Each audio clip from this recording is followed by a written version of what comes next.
یا اللہ یا اللہ۔ آج رمضان المبارک کا 12واں روزہ قرآن مجید کے 12ویں سپارے کی مختصر تفسیر۔ قرآن مجید فرقان حمید کے 12واں سپارے کے اندر دو صورتیں ہیں، ایک سورت ہود ہے اور دوسری سورت یوسف ہے۔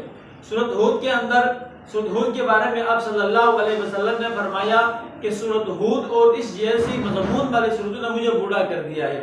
واقعے کی تفصیل کچھ اس طرح ہے کہ ابو بکر صدیق رضی اللہ تعالیٰ عنہ نے آپ صلی اللہ علیہ وسلم سے پوچھا، یا رسول اللہ صلی اللہ علیہ وسلم میں آپ کو دیکھ رہا ہوں کہ آپ دن بدن بوڑھے ہوتے جا رہے ہیں۔ تو آپ صلی اللہ علیہ وسلم نے فرمایا، اے ابو بکر، مجھے سورت ہود اور اس جیسے ہم مضمون صورتوں نے مجھے بوڑھا کر دیا ہے۔ اور اس صورت کے اندر اللہ رب العزت نے توحید اور توحید کے دلائل کو بیان کر دیا ہے کہ سارے مخلوقات کو پیدا کرنے والا، رزق دینے والا ایک اللہ رب العزت کی ذات ہے، اور تمام مخلوقات چاہے وہ انسان ہے، چاہے چرند ہے، چاہے پرند ہے، چاہے مچھلی ہے، دریائی مخلوقات ہے، جس قسم کا بھی کوئی بھی مخلوق ہے، ان سب کو رزق دینے والی ذات ایک اللہ رب العزت کی ہے۔ اللہ کے علاوہ کوئی بھی کچھ بھی نہیں ہے۔ جب اس کے اندر توحید کو اللہ رب العزت نے بیان کر دیا ہے، اور اللہ رب العزت یہ بیان بھی فرمایا ہے کہ انسان کے رزق میں جو چیز لکھی ہوئی ہے اور رزق جہاں لکھا ہوا ہے، انسان اس رزق کی طرف ایسے بھاگ جاتا ہے اور ایسے پہنچ جاتا ہے جیسے اگر انسان رزق بھاگ بھی جائے، اس رزق سے اگر انسان بھاگے، ایسے بھاگے جیسے موت سے بھاگ جاتا ہے، تو وہ رزق کے پاس پہنچے گا بھی اسی انداز میں ہی جیسے وہ موت سے بھاگتے ہیں، موت اس کے پاس آ کر رہتی ہے۔ تو اس سے ہمیں معلوم ہوتا ہے کہ رزق انسان کا جہاں کہیں بھی لکھا ہوا ہے وہیں پر انسان نے پہنچ ہی جانا ہوتا ہے۔ اور اس صورت کے اندر اللہ رب العزت بیان فرمائے کہ نعمت کے چھن جانے پر ناشکری اور نعمت کے مل جانے پر اپنی بڑائی بیان نہیں کرنا چاہیے، بلکہ چاہے نعمت چھن جائے یا نعمت مل جائے، دونوں صورتوں میں اللہ رب العزت کے شکر ادا کرنا چاہیے۔ جتنا ہم اللہ کا شکر ادا کریں گے، لئن شکرتم لازیدنکم، تو اللہ اتنا ہی ہمارے لیے زیادہ دے گا۔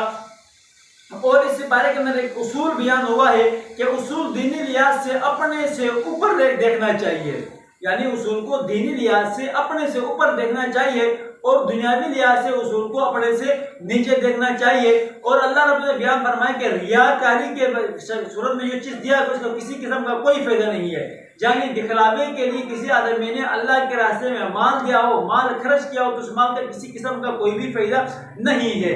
اور قیامت کے دن اللہ رب العزت نے بیان فرمایا کہ انسانوں کے دو قسم کے انسان ہوں گے، ایک وہ انسان ہوں گے جو بدبخت ہوں گے اور نیک بخت ہوں گے۔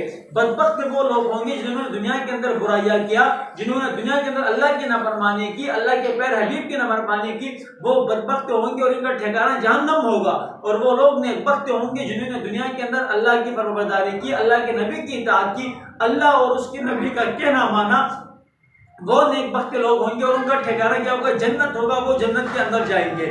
اور اللہ رب نے بیان فرمایا کہ جو نیکیاں جو ہے وہ برائیوں کو کھائی جاتی ہے، اس لیے انسان کو زیادہ سے زیادہ کیا کرے؟ نیکیاں کرنے چاہیے۔ اور رسالت اور اس کے شان رسالت کے لیے، رسالت اور اس بات رسالت کے لیے اللہ رب العزت 7 انبیاء کرام علیہ السلام کے واقعات کو بیان فرمایا، اور ان 7 نبیوں کا واقعہ اس سپارے کے اندر اور اس سپارے کی صورت کے اندر اللہ نے بیان فرمایا ہے۔ ان واقعات میں اہل عقل کے لیے نصیحت ہے، جو اہل عقل ہوگا، جو اہل فہم ہوگا، وہ ان سے نصیحت حاصل کرے گا اور اسلام قبول کرے گا، اور آپ صلی اللہ علیہ وسلم اور آپ کے اصحاب کے لیے ثابت قدمی کا سامان ہے۔ اور آپ کو، آپ کے اصحاب کو اللہ رب العزت نے ان انبیاء کا واقعہ بیان کر کے تسلی دی ہے کہ آپ نے پریشان نہیں ہونا، گھبرانا نہیں ہے، بلکہ آپ سے پہلے کے انبیاء کو بھی ان کے لوگوں نے جھٹلایا تھا، ان کو تکلیف پہنچایا تھا۔ اگر یہ آپ کو جھٹلاتے ہیں، آپ کو اور آپ کے اصحاب کو تکلیف پہنچاتے ہیں، تو یہ کوئی نئی بات نہیں ہے، بلکہ یہ اس سے پہلے بھی ہوتا رہا ہے۔ یہ تو ہے سورت ہود۔ اور سورت یوسف ہے، سورت یوسف کے اندر اللہ رب نے سب سے پہلے جو بیان فرمایا وہ یہ ہے کہ یہود نے آپ صلی اللہ علیہ وسلم سے امتحان دینے کے لیے واقعہ یوسف پوچھا تھا، تو اللہ رب العزت نے پورے سورت کو یک بار نازل کر کے آپ صلی اللہ علیہ وسلم کو اس سورت کے بارے میں کیا کہ تمام واقعے کی خبر دی۔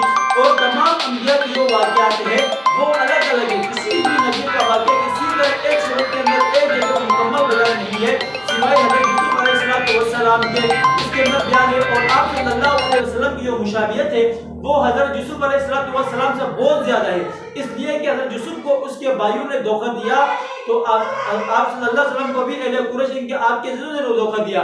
جس طرح یوسف کو آپ کے بھائیوں نے آپ کو کنویں کے اندر پھینکا شہر سے نکالا، اس طرح آپ کو بھی آپ کے اپنے عزیزوں نے آپ کے علاقے والوں نے آپ کو شہر سے نکال دیا، ہجرت کرنا پڑا. اور یوسف کو نکالنے کے بعد کنویں میں پھینک، اس کے بعد یوسف علیہ السلام کو اللہ نے تخت پر بٹھا دیا. اسی طرح آپ صلی اللہ علیہ وسلم نے ہجرت کے بعد دنیا کے اندر حکمرانی کی اور پوری دنیا کے اندر اسلامی ریاست کو قائم کر دیا. اور حضرت یعقوب علیہ السلام کے 12 بیٹوں کا سورت کے اندر ذکر ہے. ان کے 12 بیٹوں میں یوسف علیہ السلام کا ذکر ہے. ان 12 بیٹوں میں یوسف علیہ السلام حسین تھے، جمیل تھے، اس لیے یعقوب علیہ السلام کو پسند تھے. ان کی پسند ہونے کی وجہ سے ان کی جو دوسرے بھائی ان کے ساتھ ضد کرتے تھے، بغض کرتے تھے. یہ حضرت یوسف کا مکمل واقعہ اس سورت کے اندر موجود ہے. اور یوسف علیہ السلام کو اللہ رب العزت نے اس کو خواب کا علم دیا تھا، اور خواب کے تعلیم کا علم دیا تھا، اور قوت فیصلے کا علم دیا تھا. یہ تمام باتیں سورت کے اندر بیان ہے. اللہ پاک ہمیں بھی اس سورت کو پڑھنے کی اور عمل کرنے کی توفیق عطا فرمائے.